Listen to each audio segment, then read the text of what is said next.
皆さん、こんにちは。今週も、ヒゲヒロの感想を語っていきます。しかし、いつもは、お色気中心で感想を語っている本作ですが、今週は、結構きつい内容でした。今週は、さゆの兄貴が、吉田くんの家に来たところからスタートです。さゆの兄貴は、最初、吉田くんのことを半信半疑でいながらも、さゆの歴然とした態度で兄貴に接します。そして、兄貴が家の中に入って三者面談。吉田くんは会社を休んだそうです。当日にさっと休めるとは、さてはホワイト企業だな。兄貴は、さゆと吉田くんに、やましい関係はないか聞きますが、吉田くんもさゆもしっかりと否定。その態度にひとまず安心した兄貴は、さゆに、母親が心配してるから帰ってこいと言いますが、さゆはそんなわけないと強く反論。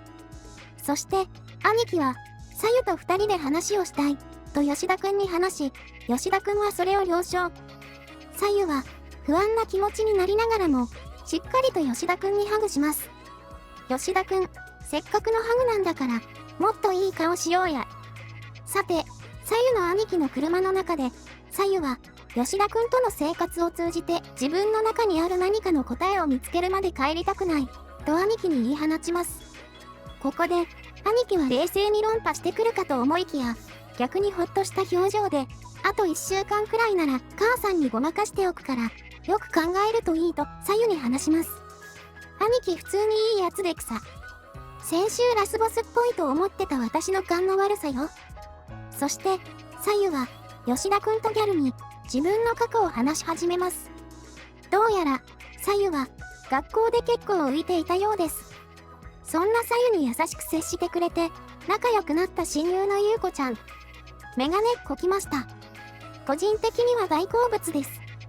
しかし、そんなゆうこちゃんも、さゆのとある行いのとばっちりを受け、いじめを受けるようになってしまいました。マジでえげつないです。二人とも全く悪くないのに。さゆも優しく接していましたが、ついに、さゆの目の前で、ゆうこちゃんが、屋上から飛び降りてしまいます。あかんやろこれ、トラウマになるやつや。当然のごとく、無気力になるさゆ。しかし、そんなさゆを慰めるどころか怒り、しまいには、ゆうこを殺したのは本当はあんたなんじゃないの、とまで言ってしまう母親。そらえかんやろ。ちょっときつすぎるよこれは。これに耐えきれずに、さゆは家出します。事情を聞いた兄貴は、さゆにちゃんとしたホテルに泊まるようお金を渡します。さゆはホテルで、一人で行けないことをしまくっちゃうくらいメンタルを病んでます。いかん。普通なら狂気乱舞するシーンですが、話が重くてあまり茶化せない。そして、兄貴からもらったお金も尽きたところで、家に帰りたくなかったさゆは、以前の説明にあった通り、体を差し出して転々としてきた、とのことでした。この話を聞いた吉田くんとギャルは、さゆを優しく慰めます。ギャルめっちゃいい子。そして、疲れて寝てしまったさゆを横目に、吉田くんが、ギャルから、一般的にどうするべきとかじゃなく、あんたはどうしたいの？と、喝を入れられて、今週は終了です。今週の話は、思った以上に重かったです。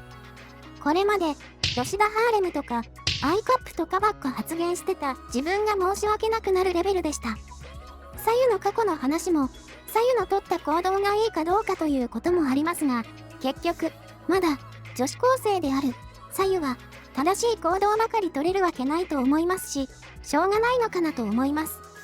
個人的に吉田くんが来週からどんな動きをしてくれるのか、すごく期待してます。ここに来て、お色気以外でも楽しみになってきました。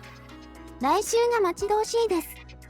それでは、今回の動画はここまでにします。ご視聴ありがとうございました。また次の動画でお会いいたしましょう。